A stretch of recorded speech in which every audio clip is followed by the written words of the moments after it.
మీనాక్షి నటరాజన్ రాష్ట్ర కాంగ్రెస్ ఇన్ఛార్జిగా హైకమాండ్ నియమించింది. Meenakshi Natarajan very simple women, పక్కా గాంధేయవాది. రాహుల్ గాంధీ కోటరీలో కీలక వ్యక్తి. తాను చెప్పాలనుకుంది, తాను చేయాలనుకున్నది చేస్తారు. ఎక్కువగా రైల్లోనే జర్నీ చేస్తారు. అత్యవసర సమయాల్లోనే మీనాక్షి నటరాజన్ ఫ్లైట్ జర్నీలు చేస్తారు. ఎక్కడికెళ్లినా తన సొంత ఖర్చులతోనే ఏర్పాట్లు చేసుకుంటారు. సన్మానాలు, బొకేలు, శాలువాల కల్చర్ కు చాలా దూరం. 2009లో మధ్యప్రదేశ్ మందసౌర్ ఎంపీగా గెలిచారు మీనాక్షి నటరాజన్.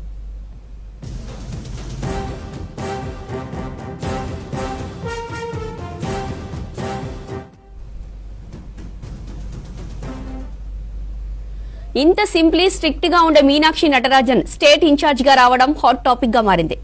ఆమె ముందు స్టేట్ లీడర్ల పప్పులు ఉడకమనే ప్రచారము జరుగుతోంది.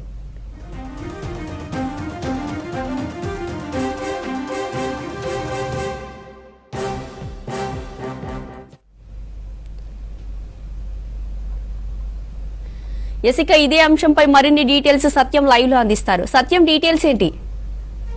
కాంగ్రెస్ కొత్త ఇన్ఛార్జ్ మీనాక్షి నటరాజన్ తన మార్కు పనులను ప్రారంభించింది. ఆమె ఈరోజే హైదరాబాద్కి ఇన్ఛార్జిగా నియమిక తర్వాత మొదటి రోజు ఆమె హైదరాబాద్కు వచ్చింది. అందరిలాగా అంటే కాంగ్రెస్ పార్టీలో ఇన్ఛార్జ్ అంటే హైఫై లైఫ్, లేదంటే పూర్తిగా పార్టీపై పట్టు సాధించడానికి ఇంటర్నల్గా ఉన్న పార్టీ రాజకీయాలపై ఎప్పుడు కసరత్తు చేసి పార్టీలో ఉన్న హంగులు ఆర్భాటాలు చేయడం మామూలుగా సహజంగా కాంగ్రెస్ పార్టీలో ఇన్ఛార్జ్ చేసే పని. కానీ ఈరోజు కొత్తగా నియమించబడ్డ మీనాక్షి నటరాజన్ మాత్రం గతం కంటే చాలా భిన్నంగా కాంగ్రెస్ పార్టీలో వర్క్ చేస్తున్న పేరు ఆమెకుంది. ఆమె చాలా స్ట్రిక్ట్గా పనిచేస్తుంది, అధిష్టానానికి లాయల్గా ఉంటుంది, గాంధీ కుటుంబానికి అత్యంత సన్నిహితురాలుగా ఉందనే ఒక పేరు మీనాక్షి నటరాజన్కు ఉంది. దాంతో ఆమె ఈరోజు నేరుగా అందరూ ఫ్లైట్ ద్వారా రాష్ట్రానికి ఇన్ఛార్జీలు వస్తే ఆమె మాత్రం ట్రైన్లో ఈరోజు హైదరాబాద్ చేరుకున్నారు. ఆమె ఎప్పుడు బస చేయాల్సి వచ్చినా సొంతంగా ప్రభుత్వ అతిథి గృహంలోనే ఆన్లైన్లో ఆమె రూమ్ బుక్ చేసుకొని ప్రభుత్వం ఇచ్చే అతిథి గృహంలో ఆమె ఉంటుంది. ఇప్పటికే ఈరోజు దిల్కుషా గెస్ట్ హౌస్లో 50 రూపాయలు పే చేసి ఆన్లైన్లో ఆమె రూమ్ బుక్ చేసుకున్నట్టు తెలుస్తుంది. ఎవరికీ సమాచారం ఇవ్వకుండా నేరుగా సికింద్రాబాద్ రైల్వే స్టేషన్కి వచ్చి అక్కడ నుంచి దిల్కుషా గెస్ట్ హౌస్కి వచ్చింది. అక్కడ రాష్ట్ర పార్టీకి సంబంధించిన నేతలతో కలుస్తుంది. ఆమె మార్కు రాజకీయం, ఆమె ఏ విధంగా పనిచేస్తుండడానికి ఈరోజు ఆమె సాధారణ లైఫ్ స్టైలు, పార్టీలో వ్యవహారాలపైన ఆమెకి చేసే కసరత్తు ఈరోజు వచ్చిన తీరు చూస్తే కాంగ్రెస్ పార్టీ నేతలంతా కూడా షాక్ అవుతున్నారు. గతంలో ఉన్న ఇన్ఛార్జీలు పార్టీ కార్యాలయాన్ని లేదంటే హోటల్ని వాడుకొని, లేదంటే ఆమె ఉండే బస చేసే రూములు కూడా హోటల్లో ఉండి పార్టీ కార్యక్రమాలు చూసినా ఉన్నాయి. కానీ మీనాక్షి నటరాజన్ గతం కంటే చాలా భిన్నంగా ఉంటుంది. ఆమె పార్టీ వర్క్ స్టైలే చాలా పూర్తిగా భిన్నంగా ఉంటుందనే ఒక చర్చ కాంగ్రెస్ పార్టీలో ఉంది.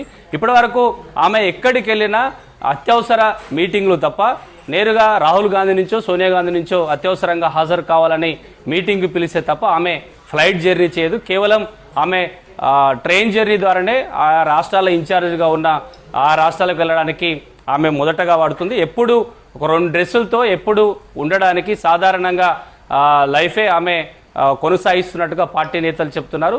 ఇక ఎవరు పిలిచినా కూడా గ్రూప్ మీటింగ్లకు మాత్రమే ఆమె సమయం ఇస్తుంది.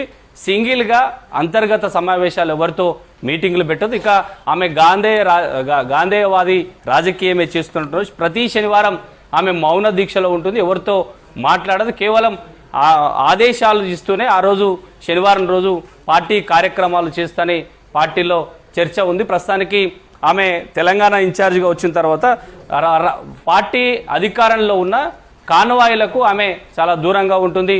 అవసరమైతే ఒక కారును తప్ప, కారు లేకపోతే కనీసం ఆటోలో వెళ్ళి పార్టీ ఆఫీస్కి వెళ్ళి పార్టీ మీటింగ్లు నిర్వహిస్తుందని పార్టీ నేతలు చెప్తున్నారు. ఇక ఆమె వచ్చే ముందు హంగు హార్బాటలకు చాలా దూరంగా ఉంటుంది. ఇప్పటికే తెలంగాణ కాంగ్రెస్ పార్టీకి ఆదేశాలు జారీ చేసింది పిసిసి అధ్యక్షుడు మహేష్ కుమార్ గౌడ్ కూడా. ఎక్కడ ఆమెను ఆహ్వానించడానికి కట్అవుట్లు, అదేవిధంగా శాలువాలు, బొకేలు ఇవ్వద్దంటూ కూడా తెలంగాణ కాంగ్రెస్ పార్టీ ఆదేశాలు జారీ చేసింది. ఇలాంటి వాటికి చాలా దూరంగా ఉంటుంది మీనాక్షి నటరాజన్. ఇక పార్టీ కార్యాలయానికి సంబంధించి మీటింగ్లు ఉంటే టైంకి సమావేశానికి వస్తుంది. మంత్రులు, సీఎం కోసం ఆమె ఎదురు చూడదనే కూడా కాంగ్రెస్ పార్టీలో చర్చ ఉంది. ఆమె ఒకవేళ పార్టీ మీటింగ్ సమయం ఇస్తే సమయానికి ఆమె పార్టీ కార్యాలయానికి రావడం ఆమె వర్క్ స్టైల్ అని కూడా పార్టీ నేతలు చెప్తున్నారు. గతంలో ఉన్న కాంగ్రెస్ ఇన్ఛార్జీలకు కొత్తగా నియమించబడ్డ మీనాక్షి నటరాజన్ వర్క్ స్టైల్కి చాలా తేడా ఉంటుంది. ఆమె సాధారణ లైఫ్ స్టైల్, అదేవిధంగా ఉదయం ఇడ్లీ, మధ్యాహ్నం లంచ్, సాయంత్రం డిన్నర్ మాత్రమే చేస్తుంది. ఎక్కడ హోటల్లో బస చేయదు. కేవలం మాజీ ఎంపీగా ప్రభుత్వ అతిథి గృహంలో మాత్రమే ఆమె ఉంటుంది. పర్సనల్గా పార్టీ నేతలు ఎవరు ఇంటర్నల్గా కలవడానికి సింగిల్గా మీటింగ్కి అనుమతి ఇవ్వదు. కేవలం గ్రూప్ మీటింగ్లో పార్టీ రాష్ట్ర పార్టీకి సంబంధించిన వ్యవహారాలకు సంబంధించి ఏమున్నా గ్రూప్ మీటింగ్లో చెప్పడమే ఆమె సహజ స్టైల్ అని, వర్క్ స్టైల్ అని కూడా పార్టీ నేతలు చెప్తున్నారు. ఇదంతా ఇప్పటి వరకు ఉన్న పార్టీ ఇన్ఛార్జీలతో పోలిస్తే కొత్తగా వచ్చిన మీనాక్షి నటరాజన్ వర్క్ స్టైలు కాంగ్రెస్ పార్టీలో కొత్తగా ఉంటుంది. అందుకే గాంధీ భవన్లో ఎక్కడ అంగు హార్బాటలు లేవు. ఆమె ఈరోజు హైదరాబాద్ చేరుకుంది. ముందుగానే పార్టీ కార్యాలయానికి ఆదేశాలు జారీ చేసింది. ఎక్కడ హడావిడి చేయదు. కేవలం పార్టీ వర్క్ ఏం జరుగుతుంది, ఈరోజు ఉన్న షెడ్యూల్ ఏంటి, రేపు పార్టీ ఏం చేయబోతుంది అనే అంశంపై పూర్తిగా ఇప్పటికే ఆమె కసరత్తు చేసినట్టు తెలుస్తుంది. ఇక తెలంగాణలో ఆమెకు సొంతంగా పనిచేయడానికి ఆమె సొంత టీం ఉన్నట్టుగా కూడా పార్టీ వర్గాల్లో చర్చ సాగుతుంది. ఎక్కడ పార్టీ నేతలు ప్రభుత్వం సంబంధించిన సమాచారాన్ని తీసుకోకుండా, వారి ప్రభుత్వం సంబంధించిన హోదాలను వాడుకోకుండా కేవలం పార్టీ కార్యాలయానికి సంబంధించిన వాహనాలను వాడుకొని ఆమె పార్టీ ఇన్ఛార్జిగా కొనసాగుతారనేది ఆమె వర్క్ స్టైల్. ఇక గతంలో ఎవరైనా సరే నేరుగా ముందుగా రాష్ట్రానికి వస్తే, ఇన్ఛార్జ్ నియమించబడిన తర్వాత రాష్ట్రానికి వస్తే పూర్తిగా స్వాగత సత్కారాలు, భారీ కాన్వాయిలు ఏర్పాటు చేసి కార్యక్రమం చేస్తారు. కానీ మీనాక్షి నటరాజన్ మాత్రం ఆమె నియమించిన తర్వాత నిన్న సాయంత్రమే ఢిల్లీ నుంచి బయలుదేరిన ఈరోజు ఉదయం దిగే వరకు కూడా రాష్ట్ర పార్టీకి సమాచారం లేదు. కేవలం ఒక గంట ముందు పిసిసి అధ్యక్షుడు మహేష్ కుమార్ గౌడ్కి సమాచారం ఇచ్చి సికింద్రాబాద్ రైల్వే స్టేషన్ నుంచి నేరుగా దిల్కుషాన్ గెస్ట్ హౌస్కి వచ్చింది. ఇదంతా ఆమె వర్క్ స్టైల్ ఇలాగే ఉంటుందని మాత్రం కాంగ్రెస్ పార్టీ నేతలు చెప్తున్నారు. గతం కంటే ఆమె ఈ కొత్తగా నియమించబడ్డ ఇన్ఛార్జ్ మాత్రం తన స్టైల్లో వర్క్ రాజకీయం లేదంటే ఆమె కమిట్మెంట్ వర్క్ స్టార్ట్ అయిందని చెప్పొచ్చు. Right, thank you Satyam.